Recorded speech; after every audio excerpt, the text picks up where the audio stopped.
Hello ಮಕ್ಕಳೇ, welcome back to my channel.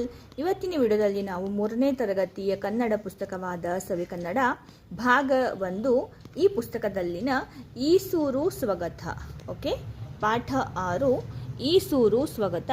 ಈ ಪಾಠದ ಎಲ್ಲ ಪ್ರಶ್ನೋತ್ತರಗಳು, ಭಾಷಾಭ್ಯಾಸ ಹಾಗೂ ವ್ಯಾಕರಣ ಮಾಹಿತಿ ಎಲ್ಲವನ್ನು ನಾವು ಇವತ್ತು ನೋಡೋಣ ಮಕ್ಕಳೇ. ಸೊ ಹಾಗಾದರೆ ನಡೀರಿ ವಿಡಿಯೋವನ್ನು ಸ್ಟಾರ್ಟ್ ಮಾಡೋಣ.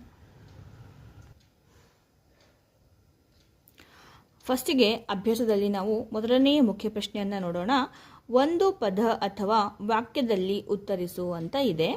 ಪ್ರಶ್ನೆ 1, ಈಸೂರು ಯಾವ ಜಿಲ್ಲೆಯಲ್ಲಿದೆ?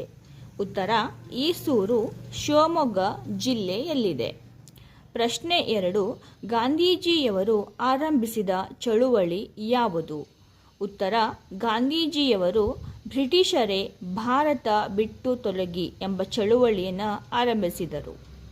ಪ್ರಶ್ನೆ 3,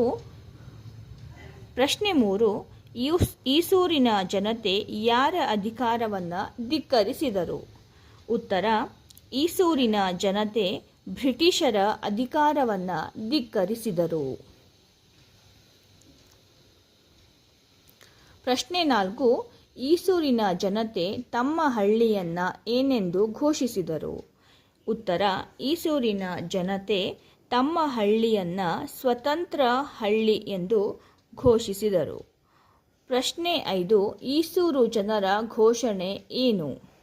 ಈಸೂರು ಜನರ ಘೋಷಣೆ ಏಸೂರು ಕೊಟ್ಟರೂ ಈಸೂರು ಬಿಡೆವು.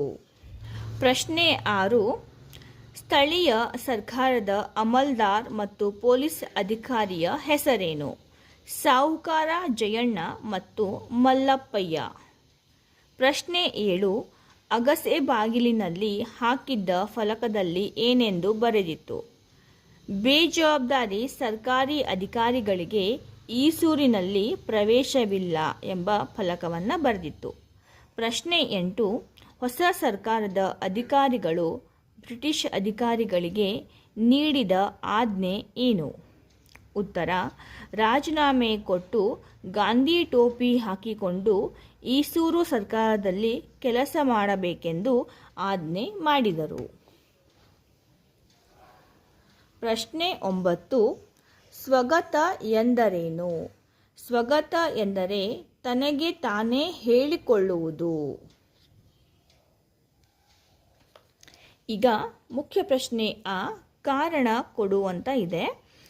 ಮೊದಲನೆಯ ಪ್ರಶ್ನೆ, ಈಸೂರು ಶಿವಮೊಗ್ಗ ಜಿಲ್ಲೆಗೆ ಹೆಸರು ತಂದಿತು ಏಕೆಂದರೆ ಇಡೀ ಭಾರತದಲ್ಲೇ ಸ್ವತಂತ್ರ ಪೂರ್ವದಲ್ಲಿ ಮೊಟ್ಟ ಮೊದಲಿಗೆ ಸ್ವತಂತ್ರ ಹಳ್ಳಿ ಎಂಬ ಹೆಸರನ್ನು ಪಡೆದಿತ್ತು. ಸೆಕೆಂಡ್ ಒನ್, ಹೊಸ ಸರ್ಕಾರದಲ್ಲಿ ಮಕ್ಕಳನ್ನು ಅಧಿಕಾರಿಗಳನ್ನಾಗಿ ಮಾಡಿದರು ಏಕೆಂದರೆ ಭವಿಷ್ಯದ ಪ್ರಜೆಗಳಾದ ಮಕ್ಕಳನ್ನು ಒಳಗೊಂಡ ತಮ್ಮದೇ ಆದ ಸರ್ಕಾರವನ್ನು ರಚಿಸಿ ಊರ ರಕ್ಷಣೆಗೆ ನಿಲ್ಲಲು ಹೊಸ ಸರ್ಕಾರದಲ್ಲಿ ಮಕ್ಕಳನ್ನು ಅಧಿಕಾರಿಗಳನ್ನಾಗಿ ಮಾಡಿದರು.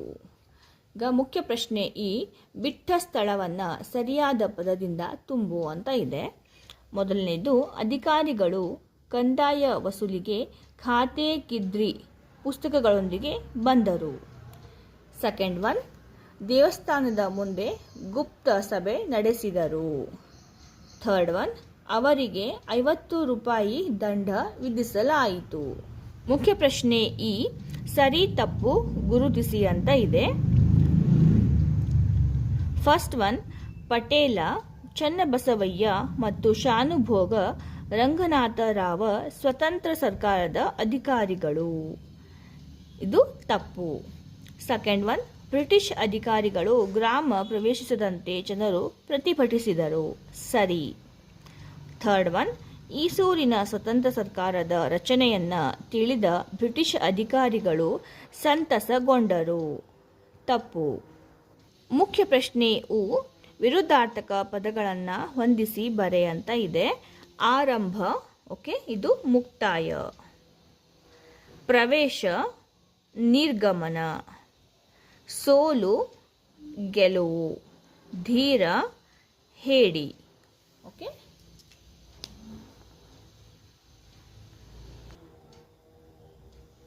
ಈಗ ಸಾಮರ್ಥ್ಯಾಧಾರಿತ ಚಟುವಟಿಕೆ. ಮುಖ್ಯ ಪ್ರಶ್ನೆ ಅ, ಕೊಟ್ಟಿರುವ ವಾಕ್ಯಗಳನ್ನು ನಕಲು ಮಾಡು ಅಂತ ಇದೆ. ಈಸೂರು ಕೊಟ್ಟರು ಈಸೂರು ಬಿಡೆವು. ಓಕೆ, ನಕಲು ಅಂದರೆ ಕಾಪಿ ಮಾಡಬೇಕು. ಇಲ್ಲಿ ಅವರು ಎರಡು ಇಲ್ಲಿ ಲೈನನ್ನು ಬಿಟ್ಟಿದ್ದಾರೆ, ಅಲ್ಲಿ ನಾವು ಆ್ಯಸ್ ಇಟ್ ಇಸ್ ಇದನ್ನು ಕಾಪಿ ಮಾಡಬೇಕು. ಸೆಕೆಂಡ್ ಒನ್, ಬ್ರಿಟಿಷರೇ ಭಾರತ ಬಿಟ್ಟು ತೊಲಗಿ. ಬೇಜವಾಬ್ದಾರಿ ಅಧಿಕಾರಿಗಳಿಗೆ ಈಸೂರಿಗೆ ಪ್ರವೇಶವಿಲ್ಲ. ಓಕೆ, ಈ ಮೂರನ್ನು ಇಲ್ಲಿ ನಾವು ಬಿಟ್ಟಿರುವಂತಹ ಸಾಲುಗಳಲ್ಲಿ ಕಾಪಿ ಮಾಡಬೇಕು.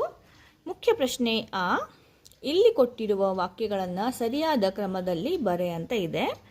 ಆಳುತ್ತಿದ್ದರು ಹಿಂದೆ ಬ್ರಿಟಿಷರು ಭಾರತವನ್ನು. ಹಿಂದೆ ಭಾರತವನ್ನು ಬ್ರಿಟಿಷರು ಆಳುತ್ತಿದ್ದರು. ಓಕೆ, ಸ್ವತಂತ್ರ ಈಸೂರಿನವರು ಪ್ರೇಮಿಗಳು. ಓಕೆ, ಈಸೂರಿನವರು ಸ್ವತಂತ್ರ ಪ್ರೇಮಿಗಳು. ಈಗ ಮುಖ್ಯ ಪ್ರಶ್ನೆ ಈ, ಚಿತ್ರ ನೋಡಿ ಕೊಟ್ಟಿರುವ ಪದಗಳನ್ನು ಬಳಸಿ ವಾಕ್ಯ ರಚಿಸಿ ಸೂಕ್ತ ವಿನ್ಯಾಸ ಹಾಗೂ ಅಂತರದೊಂದಿಗೆ ಬರೆಯಿರಿ ಅಂತ ಇದೆ. ನೋಡಿ, ಇಲ್ಲಿ ದಾರ, ಬಟ್ಟೆ, ಹೆಂಗಸು, ಪ್ಯಾಂಟು, ಸೀರೆ, ಲಂಗ, ಒಣಗಿಸು, ಸೂರ್ಯ ಅಂತ ಕೊಟ್ಟಿದ್ದಾರೆ. ಇಲ್ಲಿ ಕೆಲವೊಂದು ಪದಗಳನ್ನು ಕೊಟ್ಟಿದ್ದಾರೆ, ಅದನ್ನು ಯೂಸ್ ಮಾಡಿಕೊಂಡು ನಾವು ಇಲ್ಲಿ ಎರಡು ವಾಕ್ಯಗಳನ್ನು ರಚನೆ ಮಾಡಬೇಕು. ಈ ಚಿತ್ರಕ್ಕೆ ಅದು ಮ್ಯಾಚ್ ಆಗಬೇಕು. ಓಕೆ, ಅದೇ ರೀತಿ ನಾವು ಇಲ್ಲಿ ವಾಕ್ಯಗಳನ್ನು ರಚನೆ ಮಾಡಬೇಕು. ನೋಡಿ, ಇಲ್ಲಿ ಹೆಂಗಸು, ನೋಡಿ ಇಲ್ಲಿ ಹೆಂಗಸು ಅಂತ ಇದೆ ಅಲ್ಲ, ಹೆಂಗಸು, ಸೂರ್ಯ ಇದೆ, ಸೂರ್ಯನ ಬಿಸಿಲಿಗೆ ಬಟ್ಟೆಗಳನ್ನು, ನೋಡಿ ಬಟ್ಟೆ ಇದೆ, ಬಟ್ಟೆಗಳನ್ನು ಒಣಗಿಸುತ್ತಿದ್ದಾಳೆ. ನೋಡಿ ಇಲ್ಲಿ ಒಣಗಿಸು ಅಂತ ಇದೆ. ಓಕೆ, ಇವೇ ವರ್ಡ್ಸ್ನ ಯೂಸ್ ಮಾಡಿಕೊಂಡು ನಾವು ಇಲ್ಲಿ ಸೆಂಟೆನ್ಸನ್ನು ಬರಿಬೇಕು. ಹೆಂಗಸು ಸೂರ್ಯನ ಬಿಸಿಲಿಗೆ ಬಟ್ಟೆಗಳನ್ನು ಒಣಗಿಸುತ್ತಿದ್ದಾಳೆ. ಓಕೆ, ಸೆಕೆಂಡ್ ಒನ್, ಹೆಂಗಸು ದಾರದ ಮೇಲೆ, ನೋಡಿ ದಾರ ಅಂತ ಇದೆ, ದಾರದ ಮೇಲೆ ಪ್ಯಾಂಟು. ಓಕೆ, ಪ್ಯಾಂಟು, ಸೀರೆ, ಲಂಗಗಳನ್ನು, ಓಕೆ ಲಂಗಗಳನ್ನು ಒಣಗಿಸಲು ಹಾಕುತ್ತಿದ್ದಾಳೆ. ನೋಡಿ ಎಲ್ಲ ಕವರ್ ಆಗಿದೆ. ಓಕೆ, ಸೀರೆ, ಸೂರ್ಯನೂ ಆಗಿದೆ, ಒಣಗಿಸು, ಲಂಗ, ಸೀರೆ, ಪ್ಯಾಂಟು ಎಲ್ಲನೂ ನಾವು ವರ್ಡ್ಸ್ನ ಯೂಸ್ ಮಾಡ್ಕೊಂಡಿದ್ದೀವಿ. ಹೆಂಗಸು ದಾರದ ಮೇಲೆ ಪ್ಯಾಂಟು, ಸೀರೆ, ಲಂಗಗಳನ್ನು ಒಣಗಿಸಲು ಹಾಕುತ್ತಿದ್ದಾಳೆ. ಈಗ ಭಾಷಾಭ್ಯಾಸವನ್ನು ನೋಡೋಣ ಮಕ್ಕಳೇ. ಅಲ್ಲಿ ಮುಖ್ಯ ಪ್ರಶ್ನೆ ಅ, ಚಿತ್ರ ನೋಡಿ ಮಾದರಿಯಂತೆ ಬರೆ ಅಂತ ಇದೆ. ನೋಡಿ ಇಲ್ಲಿ ಮಾದರಿ, ಇಲ್ಲಿ ಗಾಡಿ, ಇಲ್ಲಿ ಒಂದು ಗಾಡಿ, ಚಕ್ಕಡಿ ಗಾಡಿ ಇದೆ, ಇದಕ್ಕೆ ಗಾಡಿ ಅಂತ ಬರೆದಿದ್ದಾರೆ. ಇಲ್ಲಿ ನೋಡಿ, ಇಲ್ಲಿ 1 2 3 ಗಾಡಿ ಇವೆ, ಅದಕ್ಕೆ ಗಾಡಿಗಳು ಅಂತ ಬರಿಬೇಕು. ಅದೇ ರೀತಿ ನೋಡಿ, ಇಲ್ಲಿ ಕುದುರೆ ಅಂತ ಇದೆ, ಇಲ್ಲಿ ಒಂದು ಕುದುರೆ ಇದೆ, ಅದಕ್ಕೆ ಕುದುರೆ ಅಂತ ಬರೆದಿದ್ದಾರೆ. ಇಲ್ಲಿ 1 2 3 4 ಒಂದಕ್ಕಿಂತ ಹೆಚ್ಚಿಗೆ ಇದ್ದರೆ ನಾವು ಇಲ್ಲಿ ಗಳು ಅಂತ ಸೇರಿಸಬೇಕು, ಕುದುರೆಗಳು. ಓಕೆ, ಇಲ್ಲಿ ಗಿಳಿ, ಓಕೆ ಒಂದು ಗಿಳಿ ಇದೆ, ಇಲ್ಲಿ 5 ಗಿಳಿ ಇದ್ದಾವೆ, ಅದಕ್ಕೆ ಗಿಳಿಗಳು ಅಂತ ಬರಿಬೇಕು. ಈಗ ನೋಡಿ, ಇಲ್ಲಿ ಮುಖ್ಯ ಪ್ರಶ್ನೆ ಆ, ಆವರಣದಲ್ಲಿ ಕೊಟ್ಟಿರುವ ಸೂಕ್ತ ಪದ ಆರಿಸಿ ಮಾದರಿಯಂತೆ ಬಹುವಚನ ಪದಗಳನ್ನು ಬರೆಯಿರಿ ಅಂತ ಇದೆ. ನೋಡಿ, ಇಲ್ಲಿ ಅಣ್ಣ, ಅಕ್ಕ, ಅಕ್ಕಂದಿರು. ಓಕೆ, ಮಾದರಿ ಕೊಟ್ಟಿದ್ದಾರೆ. ಅದೇ ರೀತಿ ಅಣ್ಣ ಇದೆ, ಅಣ್ಣಂದಿರು. ಓಕೆ, ಅಜ್ಜ, ಅಜ್ಜಂದಿರು, ತಮ್ಮ, ತಮ್ಮಂದಿರು, ಮಾವ, ಮಾವಂದಿರು, ಚಿಕ್ಕಪ್ಪ, ಚಿಕ್ಕಮ್ಮಂದಿರು, ಚಿಕ್ಕಮ್ಮಂದಿರು, ಚಿಕ್ಕಪ್ಪ, ಚಿಕ್ಕಪ್ಪಂದಿರು. ಓಕೆ, ಈ ರೀತಿ ಬಹುವಚನ ಪದಗಳನ್ನು ಬರೆಯಬೇಕು.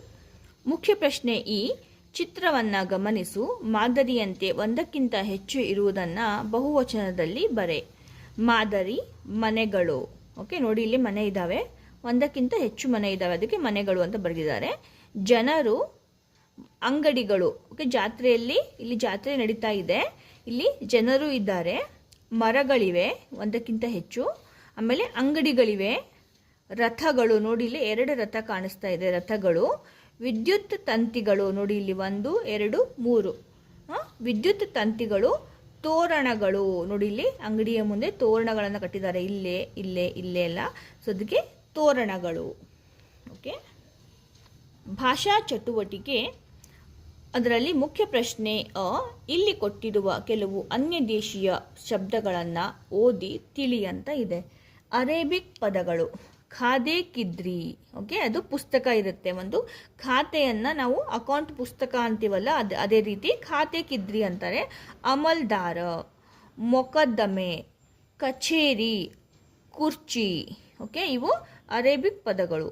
ಇಂಗ್ಲಿಷ್ ಪದಗಳು ಯಾವುವು? Scooter, bucket, knicker, pant, bank. ಇವು ಇಂಗ್ಲಿಷ್ ಪದಗಳು. ಹಿಂದೂಸ್ತಾನಿ ಪದಗಳು ಟೋಪಿ, ಗಡಿಯಾರ, ಗಾಡಿ, ಗಿರಾಕಿ ಮತ್ತು ಗಾಬರಿ. ಇವು ಹಿಂದೂಸ್ತಾನಿ ಪದಗಳು. ಈಗ ಮುಖ್ಯ ಪ್ರಶ್ನೆ ಆ ನುಡಿಗಟ್ಟುಗಳ ಅರ್ಥ ತಿಳಿ ಅಂತ ಇದೆ. ನುಡಿಗಟ್ಟು ಮತ್ತು ಅದರ ಅರ್ಥ. ಎತ್ತಿದ ಕೈ ಅಂದರೆ ಪ್ರವೀಣ ಅಂದರೆ ಜಾಣ ಅಂತ. ಕಬ್ಬಿಣದ ಕಡಲೆ, ಕಠಿಣವಾದ ವಿಷಯ. ತಲೆ ಹಾಕು ಅಂದರೆ ಮಧ್ಯ ಪ್ರವೇಶಿಸು ಅಂತ.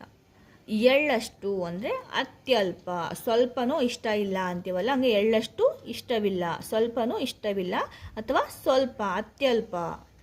ರೈಲು ಬಿಡು ಅಂದರೆ ಸುಳ್ಳು ಹೇಳು.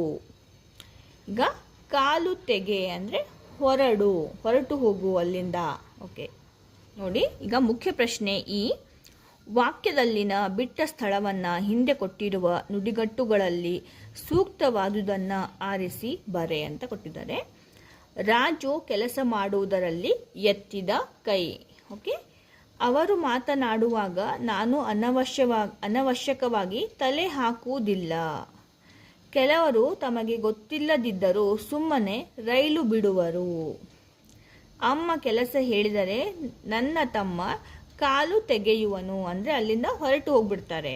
ಓಕೆ ಮಕ್ಕಳೇ, ಇಲ್ಲಿಗೆ ನಮ್ಮದು ಪಾಠ 6 ಈಸೂರು ಸ್ವಗತ ಈ ಪಾಠದ ಎಲ್ಲ ಪ್ರಶ್ನೋತ್ತರ ಹಾಗೂ ಭಾಷಾಭ್ಯಾಸಗಳು ಮುಕ್ತಾಯವಾಗಿದೆ.